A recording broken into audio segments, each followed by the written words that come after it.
नमस्कार। आज हमने के बहुत सुंदर एगो झूमर गीत लेके आइल बानी। ई बात बहुत पहले के है, जब लोग कुआं पर पानी भरे जाइल करत रहे आ ओही में एक जानी जात रही तो उनका के घर के लोग मना करता कि भाई तू अकेले पानी भरे मत जा।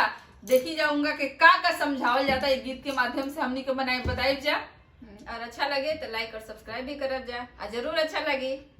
धन्यवाद। पनिया के मत जाया अकेला झरेला